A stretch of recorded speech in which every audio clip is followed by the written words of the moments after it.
नमस्कार मित्रांनो, English teacher चॅनलमध्ये मी सर्वांचं स्वागत करतो. आजच्या व्हिडिओ लेक्चरमध्ये आपण इंग्रजी बोलण्यासाठी पहिल्या टप्प्यामध्ये 10,000 वाक्यांचा शोध घेणार आहोत. जे वाक्य व्यवहारामध्ये लागतात आणि जे वाक्य विशेष असतात, थोडेसे वेगळे असतात, ते नेहमीच्या ट्रॅकप्रमाणे आपल्याला सापडत नाही. जसं आपण विविध सिच्युएशनला सहजपणे अनेक वाक्य वापरतो. ते वाक्य आपल्याला सहज समजतात. Who is coming, who is going, what do you want, where do you live, how are you working, who is your friend, what do you like. असे शेकडो वाक्य, हजारो वाक्य आपल्याला एका सेकंदात येतात. पण काही वाक्य थोडेसे वेगळे असतात आणि ते विशेष वाक्य त्या क्षेत्रामध्ये त्या ठिकाणी बोलले जातात. आणि असे वाक्य आपल्याला पण यावेत आपल्या बोलण्यामध्ये, असा आपला प्रयत्न असेल. तर असे काही 10,000 वाक्य आपण शोधणार आहोत किंवा तुम्ही पण शोधायला हवेत की त्याच्यामध्ये थोडंफार वेगळं असतं. आणि नाहीतरी आपल्याला पहिल्या टप्प्यामध्ये 10,000 वाक्य हे बनवायचेच आहेत. तर 10,000 वाक्य बनवणं कसं सोपं आहे बघा, तुम्हाला सांगतो.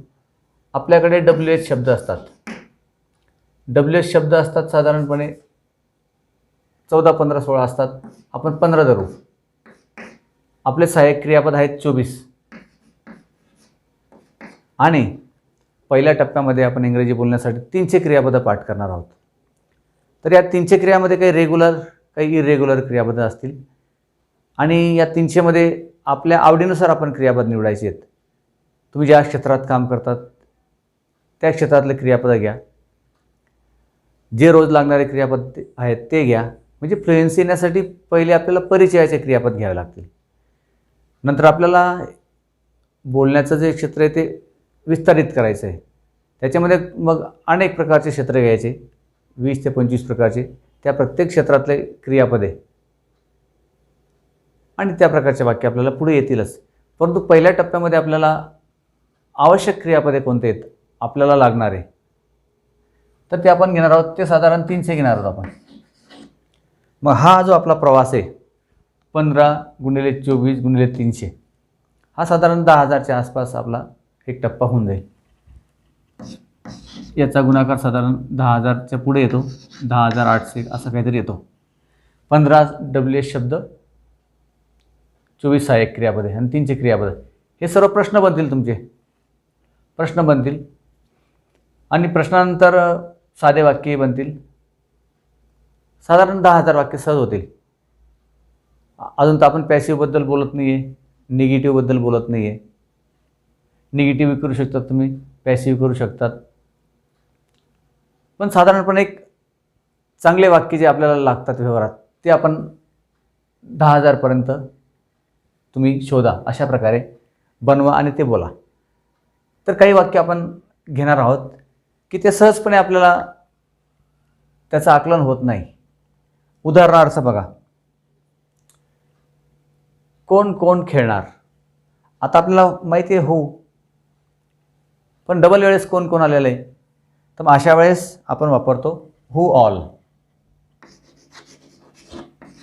हू ऑल. आणि खेळणार नार म्हणजे जागा माहिती आपल्याला, भविष्यकाळ. हू ऑल विल प्ले, अशी रचना येईल. तो कोठे कोठे वस्तू विकतो. आता कोठे म्हणजे व्हेर. साधं वाक्य असं तर आपण केलं असतं, परंतु तो आणि विकतो, विकतोय तृतीयपुरुषी करताय डज येईल. आणि कोठे कोठे व्हेर ऑल. कोठे कोठे म्हणजे where all. Where all does he sell things, किंवा जे असेल ते पुस्तकं वगैरे.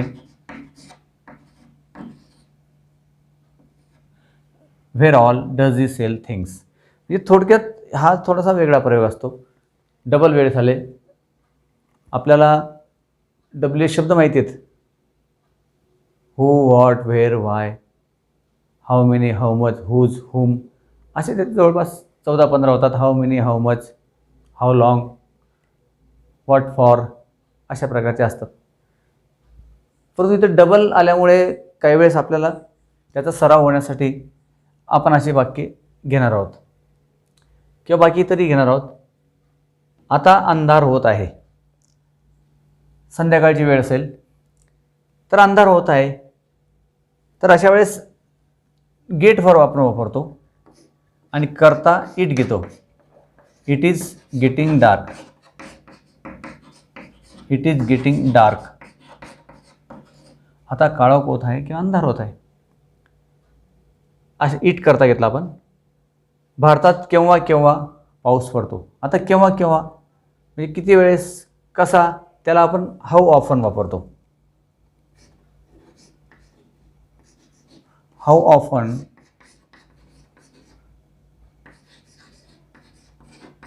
Does it rain in India. In India.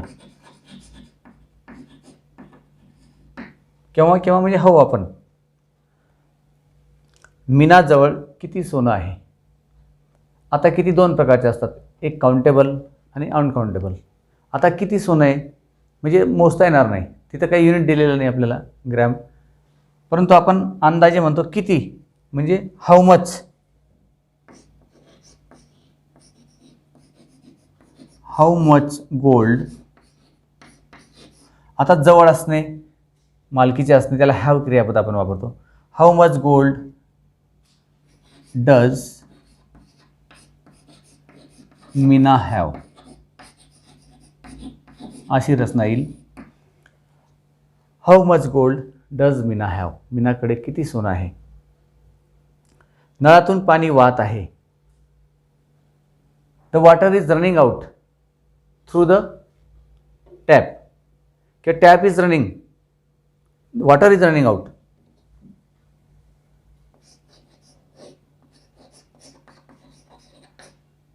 Water is running out. Water is running out of the tap किंवा through the tap. Water is running out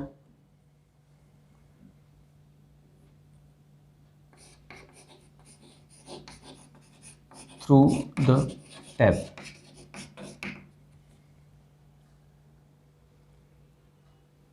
किंवा through the cock म्हणू शकतो आपण. हा कोणाचा तास आहे. हा कोणाचा तास आहे. आता कोणाचा म्हणजे हुज. हुज पिरियड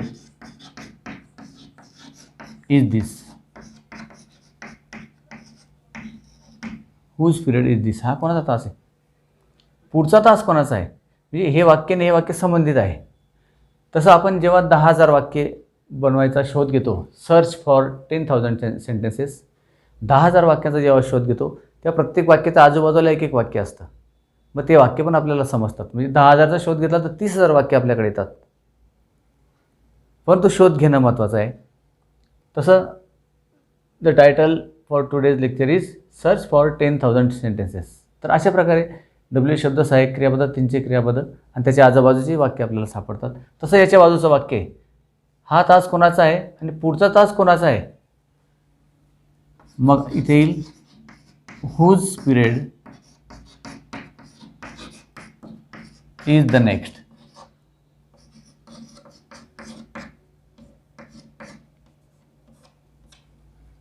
पुढचा तास कोणाचा आहे.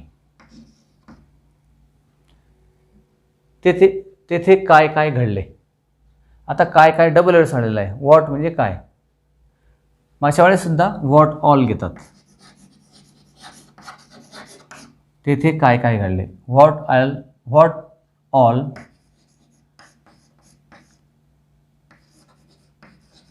All happened there.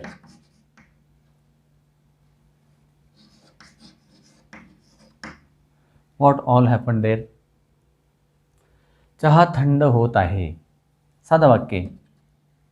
इथे पण थंड होण्याची क्रिया आहे. The T is getting cold असं आपण म्हणू शकतो. The T is getting cold. थंड होत आहे तर बिकमिंग असं वर्ब वापरू शकत नाही. The T is getting cold हे चांगलं वाक्य वाटतं त्यापेक्षा. तुम्ही कोणाला मेसेज पाठवला होता. कुठली जागा आहे बरं. पाठवला आणि होता. पाठवला होता म्हणजे या ठिकाणी हॅड येईल नाही का. आणि कोणाला हुम.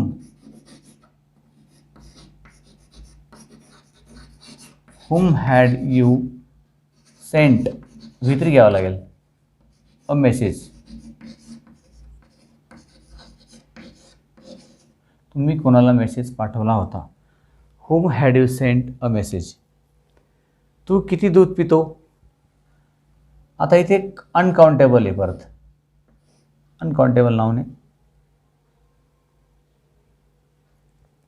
तू किती दूध पितो. तर how much milk do you drink. शेवटी तो आलेला आहे. तो ते तात आपलं झालेलं आहे. त्यामुळे करता पण तू आहे म्हणजे डू येईल. इथे जर तो आला असता तर डज आला असता. तो किती दूध पितो. How much milk does he drink. Rahul किती दूध पितो. किंवा हरीश किती दूध पितो. How much milk does Harish drink. इथे यू आलेला आहे मग डू येईल. How much milk. How much milk तू डू यू ड्रिंक.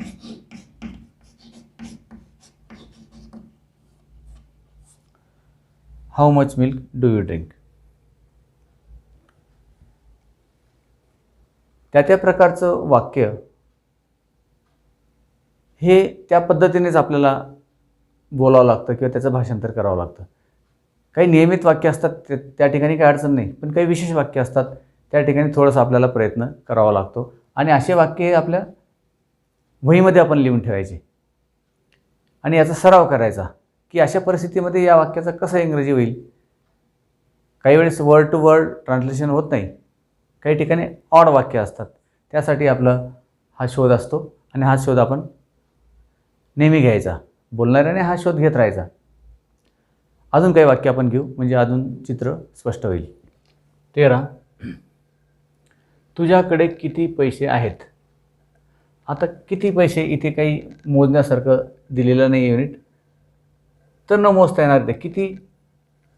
अशा वेळेस हाऊ मच वापरतो आपण. हाऊ मच मनी तुझ्याजवळ आहेत. तुझ्याकडे म्हणजे पोझिशन आहे. How much money do you have. How much money do you have. अशाच प्रकारचे वाक्य असतात. तुला किती भाऊ आहेत. How many brothers do you have. तिथे काउंटेबल आहे. हाऊ मेनी ब्रदर्स किती भाऊ. इथे अनकाउंटेबल आहे. जे जे तुला हवे ते घे. आता जे जे अशा वेळेस व्हॉट एव्हर वापरतो आपण. Whatever you want comma ते घे किंवा take it. Whatever you want take it. पुढे कसे जावे. अशा वेळेस how to go to infinitive वापरतात. How to go ahead. How to go ahead. कोठे कोठे जावे मला सांग. आता कोठे कोठे परत शब्दाला व्हेअर आणि डबल आल्यामुळे where all. Where all to go tell me. कोठे कोठे जावे मला सांग. Where all to go tell me. तिला माहीत आहे का मी काय खाल्ले. आता इथे डबल प्रश्न आहे असं वाटतं आपल्याला. तर अशा वेळेस काय करायचं बघा. मुख्य प्रश्न हा पहिलाच आहे. तिला माहीत आहे का.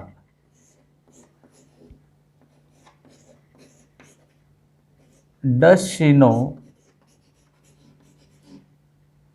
Does she know what I ate. आता हे दुसरं वाक्य जे हा प्रश्न नाही, हे विधान आहे. व्हॉट आय एट हे विधान आहे. Does she know what I ate, अशा प्रकारचा प्रश्न होईल. Does she know what I ate. पुस्तकात किती पाने आहेत. आता इथं पुस्तकाचं पोझिशन आहे, तर डज आपण वापरू. काउंटेबल आहेत. How many pages does the book have.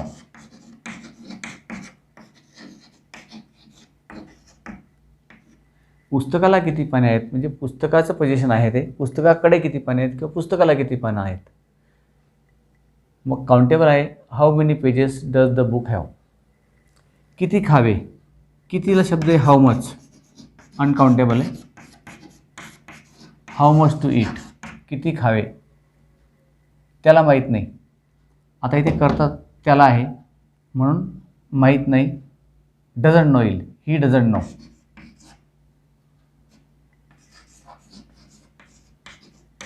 He doesn't no. Don't know आणि डझंट नोमध्ये बऱ्याच वेळेस थोडासा फरक असतो, तो फरक आपण लक्षात घ्यायचा. He doesn't know how to behave with others असं वाक्य असतं. तसं या ठिकाणी he doesn't know how much to eat. येथे औषध दिले जाते. आता इथे लक्षात आलं असेल तुमच्या की क्रिया करणारा नाही आहे, की औषध दिले जाते कोणाकडून त्याचा उल्लेख नाही, म्हणजे पॅसिव्ह रचना आहे ती. आणि दिले जाते तो येतात सिंपल प्रेझेंटचं वाक्य. Medicine is given here. येथे औषध दिले जाते कोणाकडून त्याचा उल्लेख नाही. मला असा पेन हवा. आय वॉन्ट सच पेन असंही म्हणू शकतो. किंवा आपण I want a pen which is red. Which is red. I want a pen which is red. अशा प्रकारची रचना होईल. मला किंवा I want such pen which is red असंही म्हणू शकतो आपण.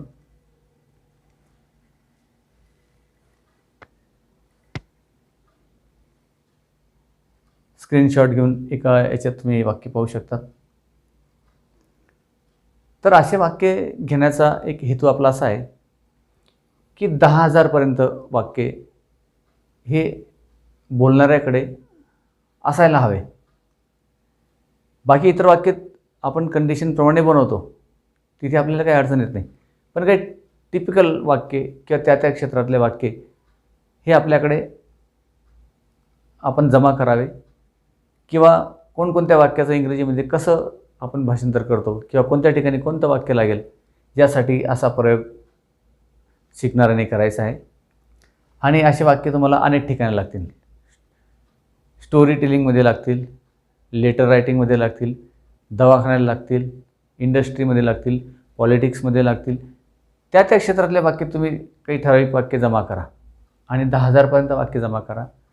त्याच्यामध्ये प्रश्न असू द्या, निगेटिव्ह असू द्या, म्हणजे बोलण्यामध्ये तुम्हाला मदत होईल. ठीक आहे मित्रांनो, याचा सराव करा आणि जास्तीत जास्त वाक्य जमा करा. पुढील महत्त्वाचा भाग पुढच्या लेक्चरमध्ये बघू. Till then, good bye.